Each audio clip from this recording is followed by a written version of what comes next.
পাকিস্তানিদের উপর এতটা নির্ভর করার পরে আমাদেরকে আসলে হতাশ হতে হচ্ছে, যেখানে তাদের সাথে আমরা বুকটা দেখিয়ে দিচ্ছি অথচ তারা পিঠটা দেখিয়ে দিল আমাদের। এবং খাজা নাইব কিন্তু আপনার বিপিএল এর চাইল্ড বয়। পাকিস্তানি ক্রিকেটাররাই যদি আমরা বলি যে বিদেশি ক্রিকেটারের কোটাটা তাদেরকে দিয়েই পূরণ হয়, মোটামুটি যদি কোয়ালিটি খুঁজতে যায় তাদের মধ্য থেকেই পাওয়া যায়, এছাড়া আর পাওয়া যায় না। সেখান থেকে 7 জনকে নিয়ে যাওয়া হচ্ছে এবং খুব সম্ভবত তারা চট্টগ্রাম পর্বটা মিস করবেন। সেই জায়গায় আসলে ফ্র্যাঞ্চাইজিগুলোরও কতগুলো আসলে চাপে আছে, তারা কতটা না আপনি এটা দেখেন, আপনি শুধু একটু খেয়াল করেন, এবার 45 জন বিদেশি আমাদের এখানে খেলছে, যার ভিতর আপনার পাকিস্তানের ক্রিকেটার হলো 25 জন, আফগানিস্তানের ক্রিকেটার 12 জন।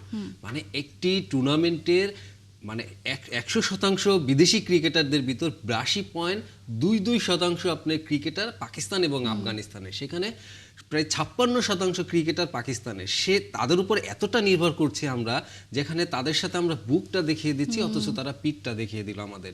এটা খুবই হতাশজনক। আপনি খেয়াল করে দেখেন, আপনি শাহিন শাহ আফ্রিদি, শাহিন শাহ আফ্রিদি, বাবর আজম, এরা কিন্তু নিয়মিত গত সিরিজেও ছিল পাকিস্তান ন্যাশনাল টিমে। তারা এখন বিগ ব্যাশ খেলছে, তাদেরকে ডাকা হলো না, ডাকা হলো খাজা নাইবকে। এই খাজা নাইব প্রথমবারের মতো খাজা নাইব কিন্তু আপনার বিপিএল এর চাইল্ড বয়। তার টি-20 অভিষেক কিন্তু পাকিস্তানে না, তার টি-20 অভিষেক বিপিএল এ, এই চট্টগ্রাম চ্যালেঞ্জার্স এর হয়ে, চট্টগ্রাম কিংস এর হয়ে। সেই ছেলে বিপিএল এর একটি প্রোডাক্ট, তাকে আপনি মাঝপথে নিয়ে যাচ্ছেন এবং আপনি চিটাগাং পর্বে তারা কেউ থাকবেন। এবং পরবর্তীতে যেটা হচ্ছে জানুয়ারির লাস্টের দিকে আপনার অস্ট্রেলিয়ার সাথে তাদের হোম সিরিজ আছে, সেখানে তারা আবার ন্যাশনাল টিম খেলাবে। সুতরাং পাকিস্তানিদের উপর এতটা নির্ভর করার পরে আমাদেরকে আসলে হতাশ হতে হচ্ছে। এবং আপনি দেখেন আমাদের বিপিএল এর ট্রফিটা, আমাদের ট্রফিটা কিন্তু 3বার চেঞ্জ হলো, এটা দিয়ে পাকিস্তানেরটা 9বার চেঞ্জ হয়েছে। এবং এবার যে ট্রফিটা আসছে সেটা কিন্তু পিএসএল এর ট্রফির আদলে, এবং সেটাও কিন্তু পিসিবির পরামর্শেই যে এরকম ট্রফিটা ভালো হতে পারে। এবং আসছে সেই দুবাই থেকে, পাকিস্তানের প্রোডাকশন আসছে, পাকিস্তানের ধারাভাষ্যকাররা পর্যন্ত চলে যাচ্ছে। আপনি ধারাভাষ্যকার, হোস্ট, সবকিছু মানে দেখলে কিছুক্ষণের জন্য মনে হবে আমরা কি পিএসএল দেখছি কিনা। তারা মানে আমাদের একটি ঘর সাজিয়ে দিয়ে, মানে আমরা তোমাদের একটি ঘর সাজিয়ে দিলাম, পরে আমরা সব চলে গেলাম। এইটা করে আমাদের আসলে একটা এই টুর্নামেন্টটার মান বলেন, ইয়ে বলেন, একটা মানে আমরা যেটা তাদের উপর এতটা নির্ভরশীল, সেখানে তারা আমাদেরকে আসলে প্রচন্ড আমাদের আসলে ওয়ে কি আছে, পাকিস্তানি ক্রিকেটার ছাড়া আমরা কাদের উপর ভরসা করতে পারি, কারণ কারা আমাদের উপর ভরসা করে আসবে, সেই জায়গা থেকে তো আসলে আমাদের ওয়েও নেই। আসলে দেখেন আপনি এখনকার টি10 ফ্র্যাঞ্চাইজি ক্রিকেটগুলো কিন্তু আইপিএল এর ফ্র্যাঞ্চাইজি যারা, এরা কিন্তু একটা চেন সিস্টেম করে ফেলছে। আপনি শাহরুখ খানের দেখেন, শাহরুখ খান কিন্তু এখন বলিউডের লগ্নির চেয়ে তিনি ক্রিকেটের লগ্নি করেন বেশি।